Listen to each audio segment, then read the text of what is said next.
भारत माता की, भारत माता की, भारत माता की जय भवानी, जय भवानी। करवीर निवासिनी आई महालक्ष्मीच्या,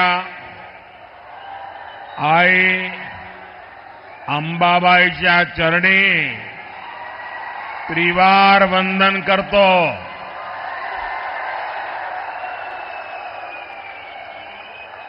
तमाम कोल्हापूरकरांना माझा नमस्कार।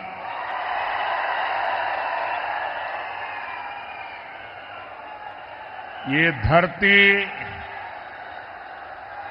छत्रपति शिवाजी महाराज, धर्मवीर संभाजी महाराज और छत्रपति साहूजी महाराज के आदर्शों की धरती है। मैं इन सभी महापुरुषों के चरणों में प्रणाम करता हूं।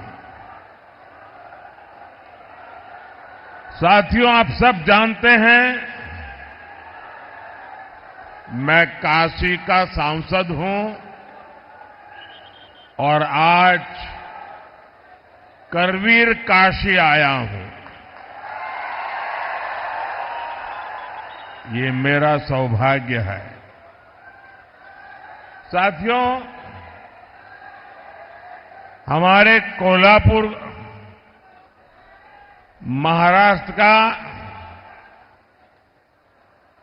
फुटबॉल हब कहा जाता है।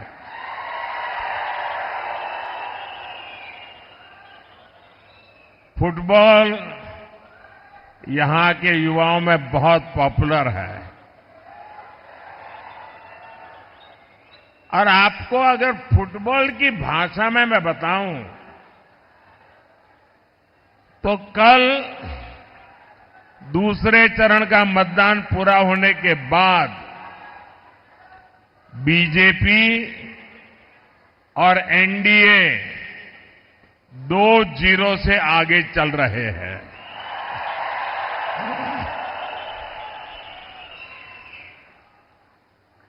कांग्रेस और इंडी अलायंस ने देश विरोधी और नफरत की राजनीति के 2 सेल्फ गोल कर लिए हैं और इसलिए ये पक्का हो गया है फिर एक बार, फिर एक बार, फिर एक बार। अच्छा, जरा एक और नारा बुलवाना चाहता हूं आज कोल्हापुर की धरती पर। आप बोलेंगे? अभी मैं बोल रहा था फिर एक बार, अब मैं नहीं बोलूंगा, आप बोलेंगे फिर एक बार, ठीक है? गरीबों की सरकार, गरीबों की सरकार, एससी, एसटी, ओबीसी की सरकार, विकास को समर्पित सरकार, युवा को अवसर देने वाली सरकार, महिलाओं को सुविधा देने वाली सरकार। शाबाश।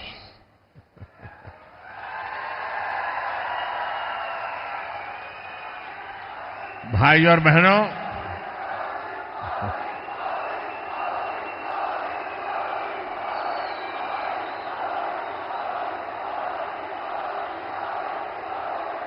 अब तीसरे चरण में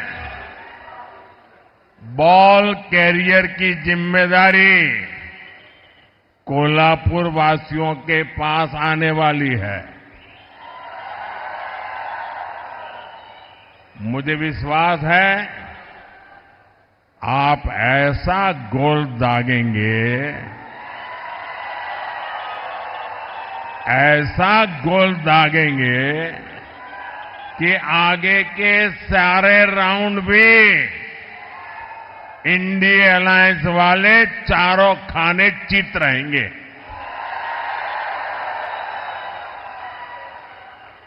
क्योंकि ये पूरा देश जानता है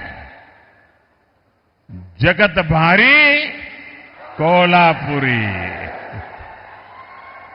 जगत भारी।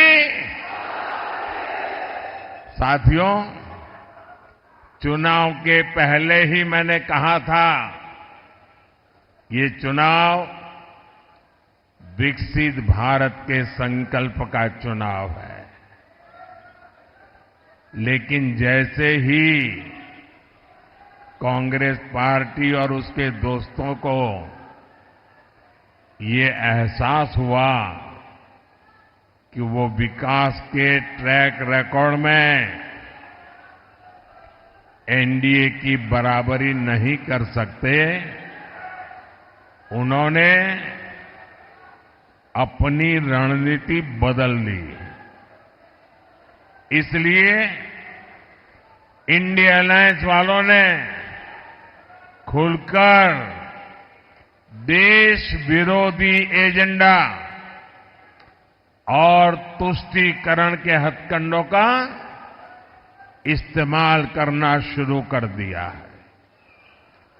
अब कांग्रेस का एजेंडा है कि वो सरकार में आने के बाद कश्मीर में आर्टिकल 370 वापस ले आएंगे। क्या आप ऐसा करने देंगे?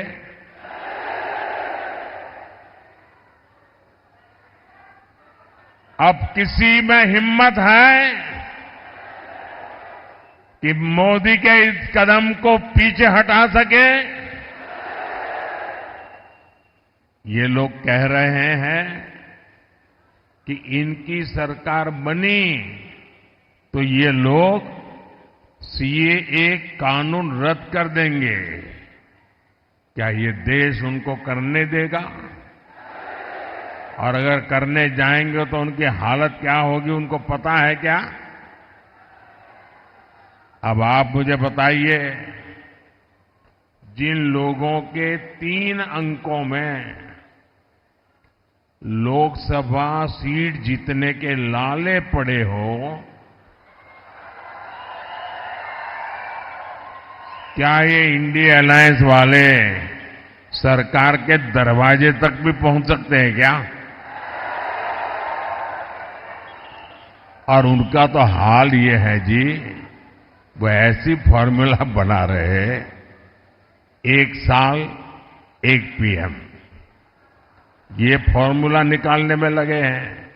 अगर 5 साल मौका मिले तो 5 प्रधानमंत्री। अब इनको इसकी आदत हो गई। कर्नाटका में भी अभी सरकार बनी, उनकी पार्टी, उनका विजय। फॉर्मूला क्या? 2.5 साल 1 मुख्यमंत्री, 2.5 साल के बाद जो डेप्यूटी सीएम है वो मुख्यमंत्री। ये खेल खेल रहे। इन्होंने छत्तीसगढ़ में फॉर्मूला बनाई थी, 2.5 साल 1 मुख्यमंत्री, दूसरे 2.5 साल दूसरा मुख्यमंत्री। उन्होंने राजस्थान में फॉर्मूला बनाई थी, 2.5 साल 1 मुख्यमंत्री, दूसरे 2.5 साल।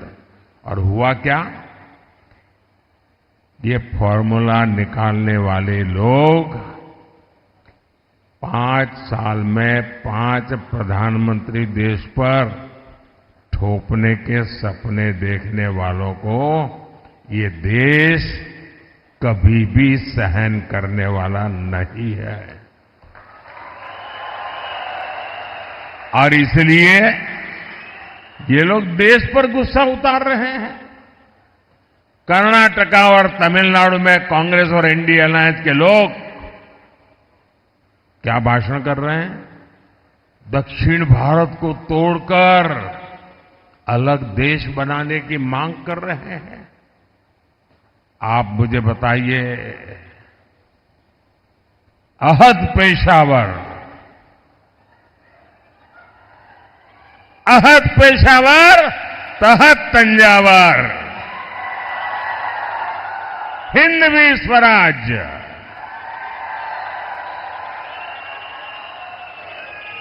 ये घोषणा जिस धरती पर हुई, छत्रपति शिवाजी महाराज की धरती, क्या कभी भी कांग्रेस के ऐसे एजेंडे को स्वीकार करेगी क्या? इन्हें जवाब मिलना चाहिए। मिलेगा कि नहीं मिलेगा? तगड़ा जवाब मिलेगा। साथियों, अयोध्या में राम मंदिर का 500 साल पुराना सपना पूरा हुआ।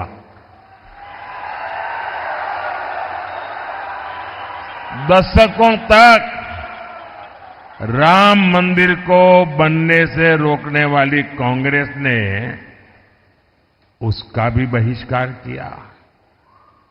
और ये कांग्रेस कितनी अधपतन में गई है। ये राम मंदिर के जो ट्रस्टी है ना, ये अच्छे लोग हैं, तो कांग्रेस के सारे पाप माफ कर दिए और घर जाकर के निमंत्रण दिया कि नहीं भाई चलो, जो हो गया आओ। उन्होंने उस निमंत्रण को ठुकरा दिया।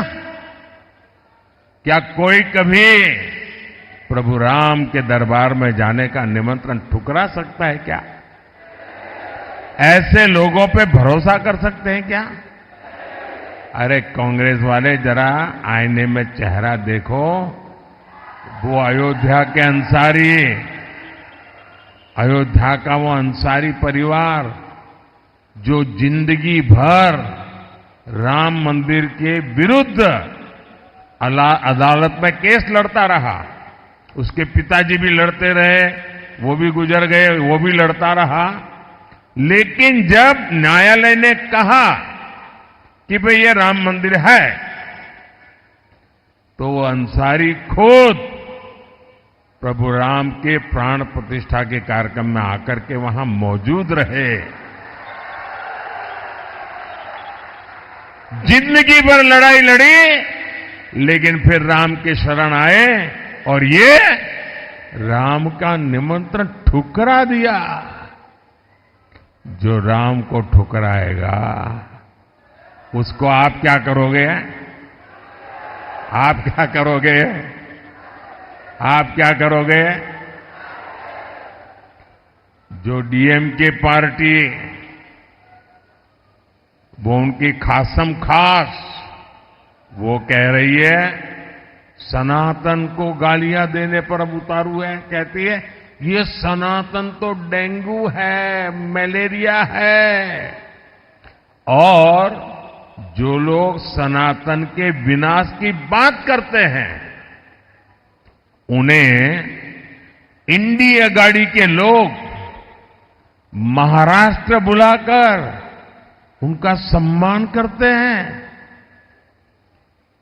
ये दृश्य देख करके मुझे तो सोचता हूं बाला साहब के पर कितनी बीती होगी, बाला साहब ठाकरे के मन पर कितनी चोट पहुंची होगी। ऐसे लोग हैं ये।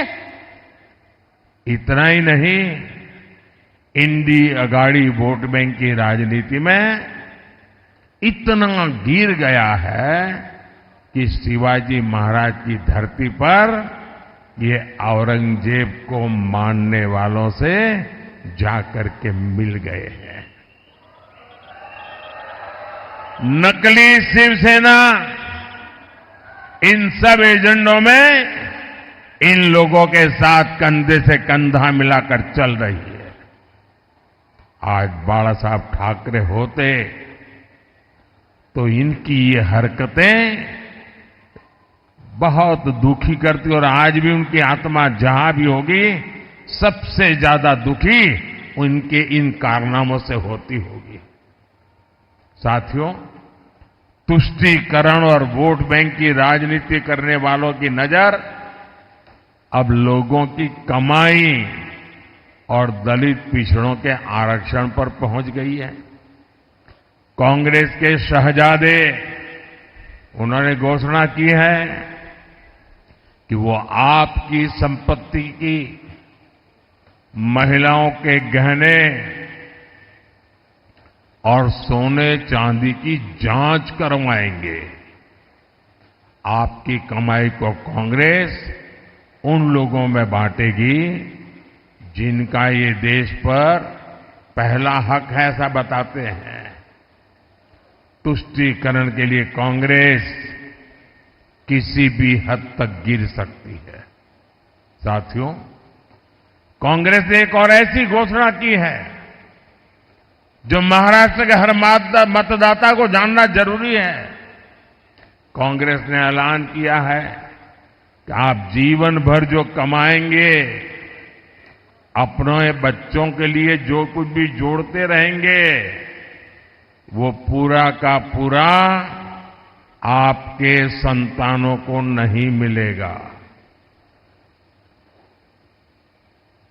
आज आपके पास गाड़ी है तो आप अपने बेटे को दे सकते हैं, घर है दे सकते हैं, खेत हैं दे सकते हैं। ये कांग्रेस के शाहजादे फॉर्मूला लाए हैं। आपके न रहने के बाद आपकी पैतृक कमाई में से आधा हिस्सा कांग्रेस इनहेरिटेंस टैक्स लगाकर वसूल करना चाहती है। क्या आप अपनी मेहनत करके जो कमाई की है, पाई पाई बचाई है बच्चों के लिए, क्या उससे आप लूटने देंगे क्या? ये कांग्रेस की सरकार जो सपने देखती है उसको पूरा होने देंगे क्या? साथियों, महाराष्ट्र बाबा साहब आंबेडकर, छत्रपति साहू जी महाराज, ज्योतिबा फुले की धरती है। महाराष्ट्र की ये धरती सामाजिक न्याय का प्रतीक है, लेकिन कांग्रेस और इंडिया अघाड़ी ने सामाजिक न्याय की हत्या करने की भी ठान ली है। हमेशा बाबा साहब का अपमान करने वाली कांग्रेस अब दलितों, पिछड़ों के आरक्षण पर डाका डालने की तैयारी में है। कांग्रेस महाराष्ट्र समेत पूरे देश में आरक्षण का अपना कर्नाटका मॉडल लागू करना चाहती है। और ये कर्नाटका मॉडल क्या है? इस देश के दलितों ने, आदिवासियों ने, पिछड़ों ने, एससी, एसटी, ओबीसी सबने समझने जैसा है जी। बड़ा भयंकर है मॉडल। कर्नाटका में कांग्रेस सरकार ने ओबीसी कोटे में जो 27% आरक्षण है, वो मुसलमानों को देने के लिए उन्होंने क्या किया? रातों रात एक कागज पे थप्पा मार करके सभी मुसलमानों को ओबीसी बना दिया, रातों रात। और इसके कारण वो ओबीसी का जो कोटा था उसके हकदार बन गए, और जो ओबीसी को मिलता था वो पूरा का पूरा उन्होंने लूट लिया। भाइयों, अब ये फॉर्मूला ये पूरे देश में लागू करना चाहते हैं। आप करने देंगे क्या? करने देंगे क्या? 2012 में इंडी गठबंधन की सरकार ने ये कोशिश की थी, तब ये सफल नहीं हो पाए थे। इसलिए अब कांग्रेस संविधान बदलकर दलित, पिछड़ों का आरक्षण धर्म के नाम पर बांटना चाहती है। ओबीसी के आरक्षण पर यह डाका क्या कभी कोई बर्दाश्त कर सकता है क्या? आप बर्दाश्त कर सकते हैं क्या? आप स्वीकार कर सकते हैं क्या? जिन लोगों ने कर्नाटका में पिछड़ों का आरक्षण छीना है, उन्हें देश में एक इंच भी सफलता नहीं मिलनी चाहिए, अवसर नहीं मिलना चाहिए। साथियों, कांग्रेस और इंडिया अघाड़ी का एक ही एजेंडा है, सरकार बनाओ, नोट कमाओ। लेकिन हमने इन 10 वर्षों में समस्याओं के स्थायी समाधान के लिए काम किया। एनडीए ने युवाओं और महिलाओं को केंद्र में रखकर काम किया। एनडीए ने आत्मनिर्भर भारत अभियान चलाया ताकि देश में उद्योग बढ़े। एनडीए ने स्टार्टअप इंडिया अभियान शुरू किया ताकि युवाओं को ज्यादा अवसर मिले। आज स्टार्टअप्स के मामले में भारत दुनिया में तीसरा सबसे बड़ा देश है। आज दुनिया में दूसरे नंबर पर सबसे ज्यादा मोबाइल फोन बनाने वाला भारत है। यानी जिस युवा को कांग्रेस ने नौकरी और रोजगार के लिए तरसा दिया था, भारत का वो युवा अब दुनिया की अर्थव्यवस्था को दिशा दे रहा है। अगले कार्यकाल में भाजपा एनडीए युवाओं को और ज्यादा अवसर देने के लिए प्रतिबद्ध है।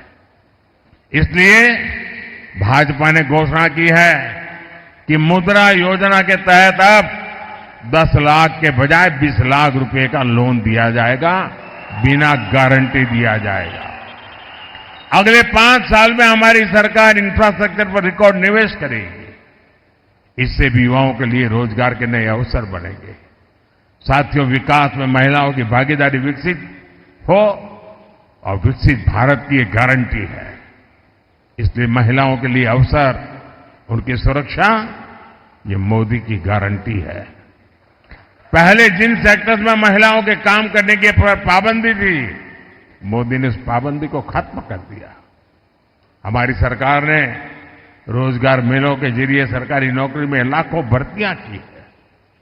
इससे सरकारी नौकरियों में भी महिलाओं की भागीदारी बढ़ी है। महाराष्ट्र में, यहां कोल्हापुर में सहकारी समितियों में महिलाओं की बहुत बड़ी भूमिका है। हमारी सरकार ने पहली बार अलग सहकारी मंत्रालय बनाया। हमने महिलाओं को आर्थिक रूप से मजबूत बनाने के लिए सेल्फ हेल्प ग्रुप का एक बड़ा आंदोलन खड़ा किया। इसी का नतीजा है कि पिछले 10 साल में 10 करोड़ महिलाएं सेल्फ हेल्प ग्रुप से जुड़ी हैं। यहां महाराष्ट्र में भी पिछले 10 वर्षों में सेल्फ हेल्प ग्रुप से जुड़ी महिलाओं को हजारों करोड़ रुपए की मदद दी गई है। अब हमारी सरकार सेल्फ हेल्प ग्रुप की 3 करोड़ महिलाओं को लखपति दीदी बनाने का संकल्प लेके काम कर रही है। साथियों, आज यही नारी शक्ति जब मोदी का सुरक्षा कवच बनकर खड़ी है, तो कांग्रेस वालों की जरा तकलीफ ज्यादा ही बढ़ जाती है। और आप भूलिएगा नहीं, वीरांगना ताराबाई के देश में कांग्रेस के युवराज शक्ति का विनाश करने की बातें करते हैं। साथियों, कोल्हापुर विकास और विरासत की संभावनाओं से भरा क्षेत्र है, लेकिन इंडी अगाड़ी की सरकारों ने इस क्षेत्र की इतनी उपेक्षा की। आज केंद्र की एनडीए सरकार और मुख्यमंत्री एकनाथ शिंदे जी, देवेंद्र फडणवीस और भाई अजीत पवार की सरकार कोल्हापुर के विकास के लिए दिन रात काम कर रहे हैं। मुंबई बेंगलुरु हाईवे के विस्तार का काम तेजी से चल रहा है। शक्तिपीठ एक्सप्रेसवे के जरिए महाराष्ट्र का एक बड़ा हिस्सा आधुनिक कनेक्टिविटी से जुड़ने जा रहा है। हमने कोल्हापुर और क्षेत्र के नई ट्रेनें दी है और भविष्य में यहां वंदे भारत ट्रेनें भी चलेगी। हमने कोल्हापुर वैभववाड़ी रेलवे लाइन को मंजूरी दी है, जिससे कोंकण क्षेत्र की कनेक्टिविटी और बढ़ेगी। कोल्हापुर एयरपोर्ट के लोकार्पण का सौभाग्य भी मुझे ही मिला है। भाई और बहनों, इस क्षेत्र में अंबाबाई शक्तिपीठ का आशीर्वाद प्राप्त है। आने वाले समय में अच्छी सड़कों और सुविधाओं के कारण लाखों भक्त अंबाबाई के दर्शन करने आएंगे। यहां उद्योग, व्यापार और पर्यटन से जुड़े अवसर पैदा होंगे। आप मुझे बताइए, मोटा कमीशन न मिलने तक फाइलों को दबाकर बैठने वाले लोग, याकूब मेनन की कब्र को संवारने वाले लोग, उनसे आप कोल्हापुर का, महाराष्ट्र का भाग्य बदलने की उम्मीद कर सकते हैं क्या? ये लोग महाराष्ट्र को आगे लेकर जा सकते हैं क्या? साथियों, 7 मई को महाराष्ट्र और देश का भविष्य तय करने के लिए एक बड़ा अवसर आ रहा है। मेरा आप सबसे अनुरोध है कि कोल्हापुर से एनडीए के उम्मीदवार भाई संजय मांडलिक जी और हाथकणंगले से धैर्यशील माणे जी, इनके पक्ष में भारी संख्या में मतदान करके मोदी के हाथ मजबूत कीजिए। आप इनको जो वोट देने वाले हैं ना, वो वोट सीधा सीधा मोदी को जाने वाला है।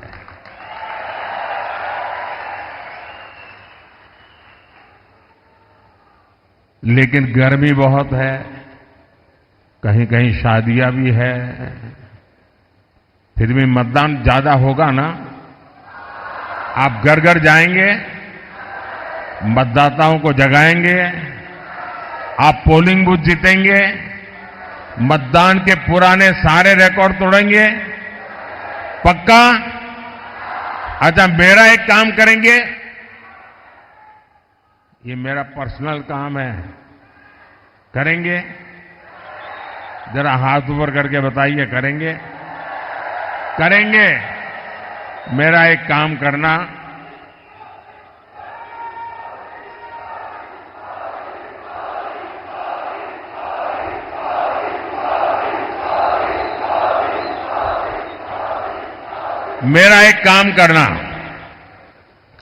यहां से जाने के बाद आसपास पड़ोस में, गांव में, मोहल्ले में जिन जिन लोगों को मिलना हो जाए, नहीं होता है तो जाकर के मिलिए, मेरी तरफ से मिलिए, और हर एक को कहना कि अपने मोदी जी कोल्हापुर आए थे और मोदी जी ने आपको प्रणाम भेजा है। घर घर मेरा प्रणाम पहुंचा देंगे। आप जब हर परिवार में मेरा प्रणाम पहुंचा देंगे ना, तो हर घर के लोग मुझे आशीर्वाद देंगे, और हर परिवार से जब मुझे आशीर्वाद मिलेगा तो मेरी ऊर्जा अनेक गुना बढ़ जाएगी, और वो ऊर्जा आपके लिए काम आएगी, क्योंकि आपका सपना, यही मेरा संकल्प है। मेरा पल पल आपके नाम है, मेरा पल पल देश के नाम है। और इसलिए भाइयों बहनों, मैं प्रण लेकर के चला हूं 24/7 फॉर 2047। ये प्रण लेकर के निकला हूं, आपके लिए निकला हूं, और इसलिए मुझे पल पल आपके आशीर्वाद की जरूरत है। मेरे साथ बोलिए, भारत माता की